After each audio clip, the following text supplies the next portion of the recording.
현대차 노조가 또다시 파업카드를 꺼내들었다. 올해 임금 및 단체 협약 협상에서 기본급 89,000원 인상, 성과금 350%와 1,000만 원, 자사주 15주 지급이라는 파격적인 제시안을 내놓았음에도 노조는 이를 거부하고 파업에 돌입하기로 했다. 이번 노사 협상이 결렬된 배경에는 성과급 문제가 자리 잡고 있다. 노조는 지난해 순이익의 30%를 성과급으로 지급할 것을 요구하고 있다. 최근 삼성전자 노조가 제기했던 성과급 요구안을 흉내낸 것이다. 그러나 자동차는 반도체와 업종이 다르고 수익 구조도 다르며 미래 투자 부담도 다르다. 특정 기업의 보상 체계를 기준으로 삼아 동일한 수준의 성과급을 요구하는 것은 억지일 뿐이다. 현대차는 지금 중대한 산업 전환기를 맞고 있다. 전기차와 자율주행, 인공지능 기술 경쟁이 본격화되는 상황에서 글로벌 완성차 업체들은 미래 생존을 위해 막대한 자금을 연구 개발에 투입하고 있다. 당장의 성과를 모두 나누는 것이 능사가 아니라 미래를 위한 투자 여력을 확보하는 것이 어느 때보다 중요한 때이다.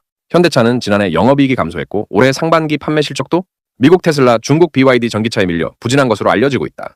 그럼에도 노조는 기본급 인상, 상여금 확대 외에 성과급까지 요구하며 압박 수위를 높이고 있다. 우리 국민의 눈에는 자동차 업계가 세계적으로 치열한 경쟁을 벌이는 상황에서 지나치게 자기 목 챙기기에만 몰두하는 모습으로 비치고 있다.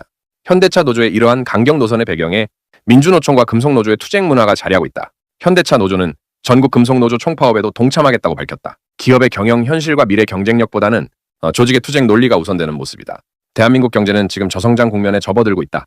제조업 경쟁력은 중국의 추격을 받고 있고 반도체와 자동차, 철강, 석유화학 등 주력 산업들은 세계적인 공급 과잉과 보호무역주의 확산이라는 이중고에 직면해 있다.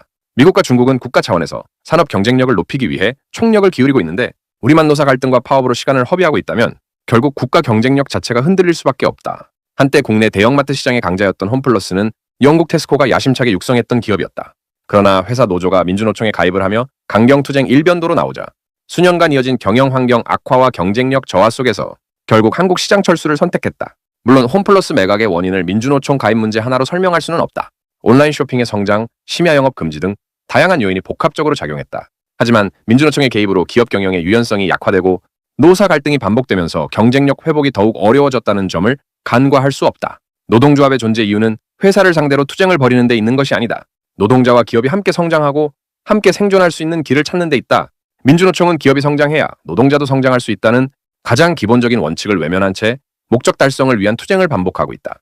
민주노총 산하 현대차 노조는 지금이라도 파업 일변도의 강경 노선을 재고해야 한다. 대한민국 경제를 떠받치는 대표 기업의 노조라면 자신들의 요구가 회사뿐 아니라 국가 경제 전체에 어떤 영향을 미치는지도 함께 고민해야 한다.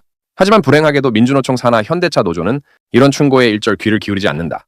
지난 10수년간 현대차 노조의 행실을 보면 인간도 아닌 기계가 할 수 있는 일을 하는 자들의 욕심이 하늘을 찌르고 있다.